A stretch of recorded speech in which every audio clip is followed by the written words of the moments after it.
الحمدللہ نحمدہ ونستعینہ ونستغفرہ ونؤمن بہ ونتوکل علیہ قال اللہ تعالی فی القرآن المجید والفرقان الحمید اعوذ باللہ من الشیطان الرجیم بسم اللہ الرحمن الرحیم قد افلح من تزکا وذکر اسم ربہ فصلی صدق اللہ العلی العظیم۔ رمضان المبارک کے اس بابرکت مہینے میں آج چھٹویں روزے میں آپ سے مخاطب ہوں۔ رمضان المبارک کا مہینہ برکتوں کا، سعادتوں کا اور رحمتوں کا مہینہ ہے۔ آج کی اس نشست میں آپ کے سامنے بڑی اہم بات آپ کے سامنے رکھوں گا، اور وہ ہے دل کی صفائی کے حوالے سے۔ اللہ کے نبی صلی اللہ علیہ وسلم نے فرمایا کہ بدن کے اندر گوشت کا ایک ٹکڑا ہے، اگر وہ ٹھیک رہا تو تمہارا سارا بدن ٹھیک رہے گا، اور اگر اس کے اندر خرابی پیدا ہوئی تو سارا بدن خراب ہوگا، اور وہ دل ہے۔ ہمارے گھر کے اندر جو ہمارے گھر کا صحن ہے، اکثر ہوا کے ذریعے گرد و غبار اس کے اندر آ جاتا ہے، تو ہمارے دل کے اندر ایک بے چینی ہوتی ہے کہ ہمارا صحن گندا ہو گیا ہے، اور ہمارے گھر کی جو خواتین ہیں وہ جھاڑو اٹھاتی ہیں اور اس گرد و غبار کو صاف کرتی ہیں۔ بالکل اسی طرح ہمارے دل کے اوپر بھی گرد و غبار لگ جاتا ہے، اور وہ گرد و غبار ہوا کے ذریعے نہیں آتا، وہ نفرت کے ذریعے آتا ہے، وہ بغض کے ذریعے آتا ہے، وہ غیبت کے ذریعے آتا ہے، وہ بدنظری کے ذریعے آتا ہے، اور یہ صاف جھاڑو سے نہیں ہوتا۔ یہ صاف تب ہوگا جب ہم اللہ کی طرف رجوع کریں گے، اور اس مبارک مہینے میں اگر ہم اپنے دل کو صاف کرنے میں کامیاب ہو گئے تو ہم دنیا میں بھی کامیاب ہیں اور آخرت میں بھی کامیاب ہیں۔ میں آپ کے سامنے اللہ کے نبی صلی اللہ علیہ وسلم کی ایک حدیث رکھ کے اپنی بات ختم کروں گا۔ اللہ کے نبی صلی اللہ علیہ وسلم مسجد نبی میں بیٹھے ہوئے تھے، صحابہ کرام کثیر تعداد میں آپ کے ساتھ بیٹھے ہوئے تھے، تو ایک صحابی مسجد میں داخل ہوئے، ان کے ہاتھ میں جوتی تھی اور ان کے داڑھی سے وضو کا پانی ٹپک رہا تھا۔ تو اللہ کے نبی صلی اللہ علیہ وسلم نے اس صحابی کو دیکھا تو اپنے صحابہ سے مخاطب ہو کے کہا کہ اے میرے صحابہ، اگر آپ نے جنتی دیکھنا ہو تو وہ دیکھو، وہ دروازے سے داخل ہو رہا ہے۔ اور پھر بات ختم ہو گئی۔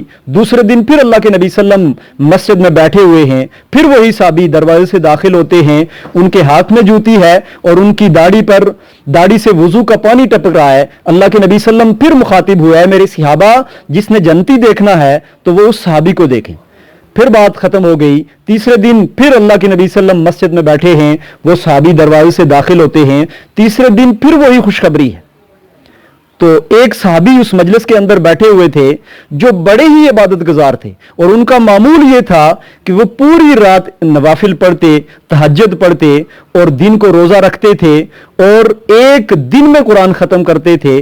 ان کے دل میں عبداللہ بن عمر ان کا نام تھا، تو ان کے دل میں یہ شوق پیدا ہوا کہ میں اتنا عبادت گزار، روزہ بھی رکھنے والا، راتوں کو قیام بھی کرنے والا، اللہ کے نبی صلی اللہ علیہ وسلم نے کبھی مجھے جنت کی بشارت نہیں فرمائی، یہ صحابی ان کو جنت کی بشارت، اور 3 دن اللہ کے نبی صلی اللہ علیہ وسلم نے لگاتار جنت کی بشارت دی ہے۔ تو وہ عبداللہ بن عمر اس صحابی کے ساتھ جس کو اللہ کے نبی صلی اللہ علیہ وسلم نے جنت کی خوشخبری دی، ان کے مہمان بنے۔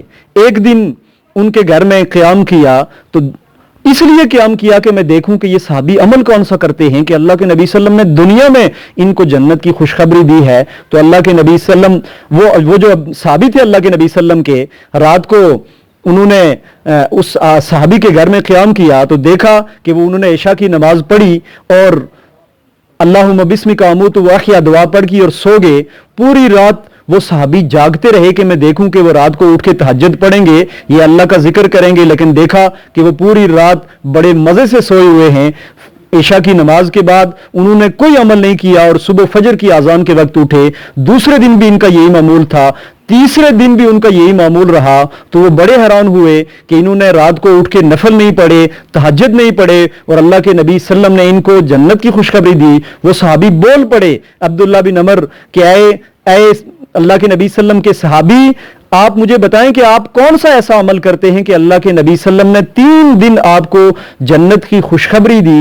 تو اس صحابی نے کہا کہ جو عمل آپ دیکھ چکے ہو یہی ہے، صرف ایک عمل ہے کہ جو میں کرتا ہوں وہ اس کی میری مسلسل ہے، وہ روٹین ہے میری۔ پوچھا وہ کون سا؟ تو کہا کہ میرے دل کے اندر کسی مسلمان بھائی کے لیے بغض نہیں ہے، حسد نہیں ہے، کینہ نہیں ہے، میرا دل صاف ہے. میں ہر روز رات کو جب سوتا ہوں بستر پہ تو سارے مسلمانوں کو معاف کر کے سوتا ہوں جنہوں نے میری غیبت کی، جنہوں نے میری برائی کی. شاید میرا یہ عمل اللہ کو پسند آیا ہو اور اللہ کے نبی صلی اللہ علیہ وسلم نے مجھے جنت کی خوشخبری دی ہے. تو اس رمضان کے مہینے میں اگر میں اور آپ اپنے دل کو صاف کرنے میں کامیاب ہو گئے، اپنے دل سے حسد کو نکال دیا، بغض کو نکال دیا، کینے کو نکال دیا، غیبت سے بچا لیا، تو ہم کامیاب ہیں. اللہ رب العزت ہمیں اپنے دلوں کی صفائی کرنے کی توفیق عطا فرمائے. وما علینا الا البلاغ المبین.